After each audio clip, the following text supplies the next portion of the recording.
Hey guys, welcome back to my channel. I'm back with my first ever mid-year freak out tag. I have my computer here so I don't lose the categories. I have my books here that I have physically, and then there's a few that I don't have. I feel like there's a few that I don't have physically, but I have majority of them. But anyway, I saw this floating around a lot on YouTube, so I thought it'd be fun to join in on this. Like I said, I've never done this before. So I was like, it could be fun. So let's get right into it. So, okay, first one is best.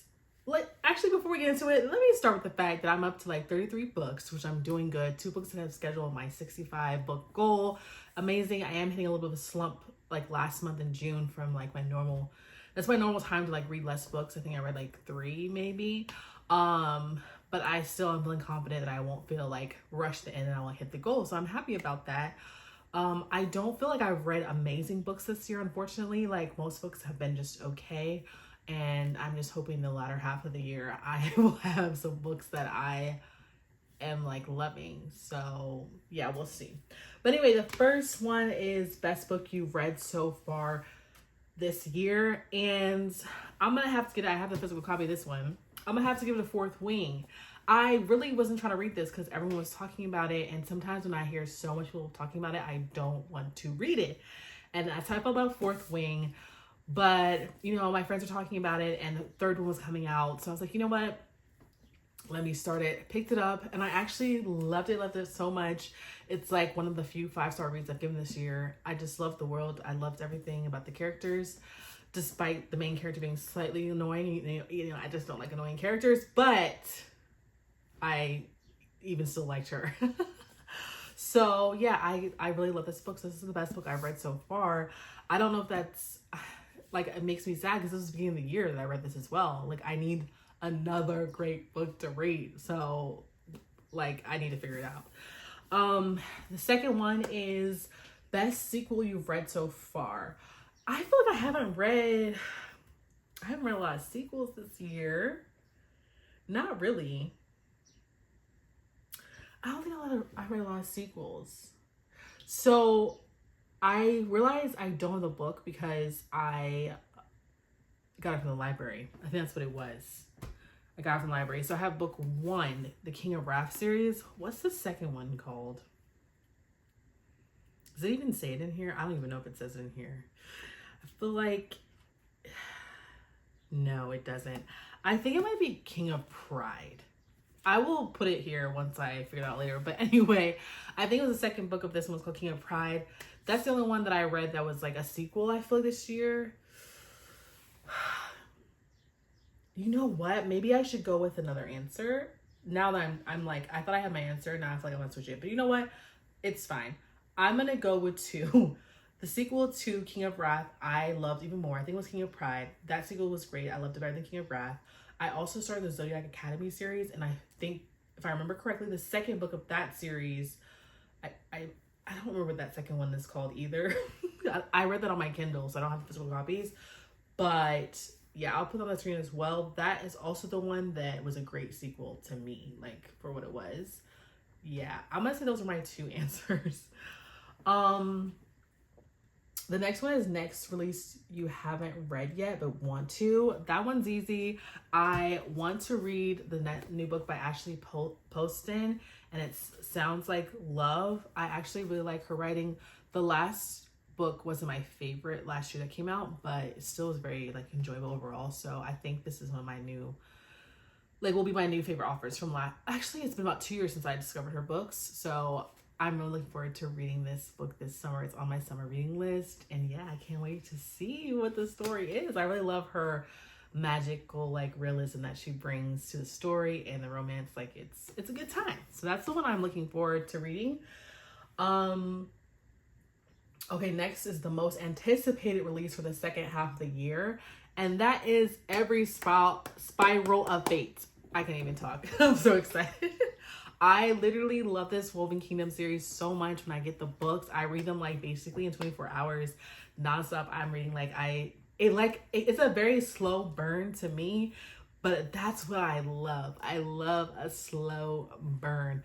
And yeah, I'm excited for the fourth book to come out, and I will literally just be locked in. I probably will stay up all night just to finish it. That's how excited I am for that book. Next one's the biggest disappointment of the year. Unfortunately, you gotta have a big disappointment. And I just posted this on my TikTok the other night, but that is Emily Henry's Great Big Beautiful Life. I just finished this book like last week. So I counted it for June because it was the first weekend of July and I just finished it up. But I read the majority of it in June. Another one I was highly anticipating, and it just really just failed me. This is my least favorite Emily Henry book, and I heard people either, are feeling that way or really love it. So that's fun. If you love it, you love it. Me, no. I just couldn't get behind the story. It just wasn't engaging to me. I was not here for the story of the rich lady, and I just didn't care. And it was boring me, and the romance was not giving what I needed to give. And yeah, I just was ready for it to be over. It's really unfortunate. I was really looking forward to Emily Henry's book. I really enjoy her books in the past. So yeah, that was kind of a disappointment, but you win some, you lose some. The biggest surprise of the year is the fact that I started the Zodiac Academy. I'm 3 books in, and I was going through it. And those books are not short, let me tell you. But I'm getting back in my Kindle era. Like, I love my Kindle now again. So I was just flying through. Ate those books up. Not great writing. There was typos, like misconstrued sentences, repeating, like, it's fine though. Sometimes you need that. And I was surprised that I really, really loved it. I've taken a break because I don't want to burn myself out. Because it is like 9 books. And yeah, since it's such it's not the best writing, I feel like if I just keep going straight, I'm going to burn myself out and then end up hating it. So I don't want that to happen. So I'm like, let me take a break and I'll be back to it though. But that's my biggest surprise of the year. I was not expecting to like them too much, those books, because I heard it wasn't that great of writing, and then like the topic, there's a little element of a lot of bully romance, and like that's not really my vibe most of the time. But it's working in this book. I'm like fascinated. I'm fascinated what's happening next. The next one is favorite new author. You know what? I don't have one. I really don't have one. I feel like the books I've read this far this year haven't been where I'm like obsessed with them. So it's like I haven't really discovered a new author that I love. And I've also read some books that are authors that I already liked. So it's like they don't count because it's not my new favorite. They've been my new favorite since like 2 years ago, So I really don't have one, unfortunately. So I really hope that by the end of this year that I have another new favorite author to add to the list. That would be great. I think we only have like 5 more left. Are we halfway through?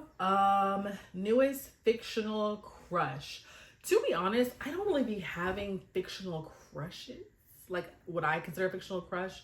I don't know. Like, I enjoy stories where they are, especially like in the romance genre. Like, I read a lot of romance and romanticities, but I feel like it's very rare where I'm like, I'm just a picky person, I guess. Where I'm like, that's my guy from the book.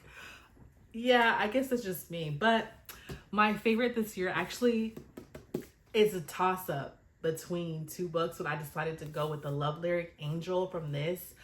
He was my favorite. I loved his character. I think because he had elements of like dealing with like more conservative religious parents that rung true in my life. So I was like, I could relate. And then just everything that he did to process that and grow from that, like, yeah. And then him with Iris, like, he was just amazing. I loved his character and how he grew and learned to put boundaries and just found love. So yes, my boy Angel, okay? That's my new favorite. I also wanted to say Sam from Every Summer After, but actually that's the next one. I put him in that one, which is newest favorite character. I decided just to put him as my newest favorite character. Sam from Every Summer After by Carly Fortune. I don't have that book. Actually, I'm like, my bookshelves are over here. I'm trying to go in there and see if I have it. I think I might have read that on like my Kindle. I told you I was back in my Kindle era, but yeah, I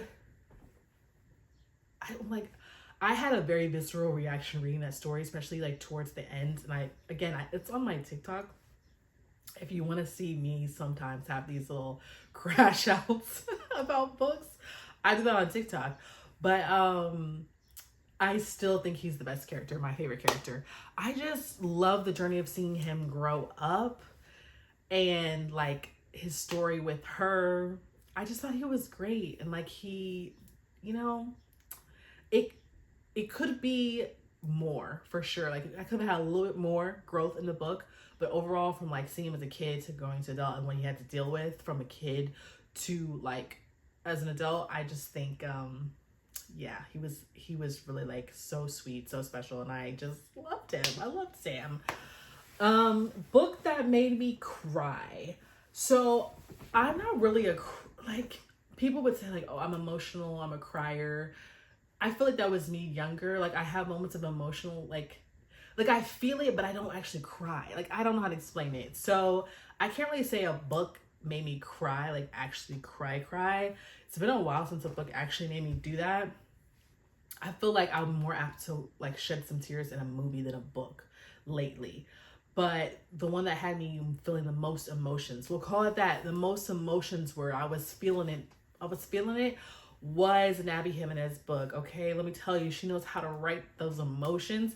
I literally just finished it like 2 days ago, and that was The Friend Zone. And yeah, something happens in that book which I was not expecting, and I was hurt. Okay, I was hurt. So yeah, I felt a lot of emotion for that, but I didn't actually cry. But I was feeling it inside. I was just like, this pains me. So I'm gonna go with that one. Friend Zone, Abby Jimenez. Book that made me happy. I took that as like, was I laughing and smiling throughout this book? That's what I took about like make me happy. And oh, I just realized I do have The Friend Zone. I didn't read that on Kindle. I did have that one. So this one made me like feel the most emotions. But then the book that made me happy was actually Summer in the City. I was surprised because I've read this author's first book, Lightlark, and I was not really a fan. But I saw she did like a more contemporary romance. I think it might be considered new adult, I think, genre. And I was like, I need a short book. This cover is so like nice. So I was like, I'll just pick it up. And I actually really enjoyed it. Like, I don't know, it's just a good little short romance story. A lot happened actually in this short book. And yeah, I was having a good time. I was happy. Like I was actually having a great time in this book. So I'm gonna go with Summer in the City by Alex Astor. And then the last prompt is second to last, most beautiful book you've gotten this year. And actually it's between two. It's between this one. I feel like most books that I buy are pretty standard looking to me, to where it's not like, this is not like a beautiful cover, but it's cute. Like it's fine. But this one I thought was so beautiful. I don't know. I just love the pink, the brightness, the spine. Like I don't usually get books with spines that are like, you know, foiled, sprayed. They considered sprayed. I'm gonna say foiled. It's sprayed. Yeah, I don't know. I just think it's so beautiful. I love it. The pink just really does it for me. I love a good pink book. So I thought that was super cute. But I also wanted to put that I also got I think this is the Target special edition of I want to say Onyx, but I'm like, that's not right. It's Onyx Storm. I got the Target edition with the black sprayed pages or edges, and then like, you know, I feel like this looks really nice. I do. I think I prefer the pink one more because I don't know. I just like how that looks. But this is nice too, with the black and the gold and the black on the sprayed edges and the little wispies. I think probably this is my best one yet. I actually had a great one last year, but unfortunately it was for this year. So I'm like, man, if I had done this challenge last year, you would have seen that special edition that I actually got. That was like the first one I ever bought. And I just think it's so beautiful. now we're at the last one, which is what books do I need to read by the end of the year? And my goal really is, I really want to finish my physical TBR, and I still have 20 books of all my physical TBR. And yeah, I try to hit a few of them each month. So I hope that I will be able to finish that. That's my goal. And it's a mixture of like nonfiction, you know, fantasy, romance, my typical genres that I kind of gravitate towards the most. I do think I have a few like thrillers in there too, which is, I like to throw those in there a couple times a year too. So that's really my goal. Like I just want to finish all of those up, you know. And I've been seeing some people do like a wheel, like the randomizer wheel, to help them go through their like TBR. And I'm like, that's kind of a great idea. I don't know if I'm gonna do it, but I really want to finish those books. That's really what I want to do for the year. But yeah, this was fun. I hope you guys enjoyed my mid-year freak out tag. And yeah, I'm excited to keep reading the rest of this year, and I hope I will get some more 5-star reads. So if you have some to recommend me, let me know in the comments below. Make sure you subscribe, and I will see you guys in the next video.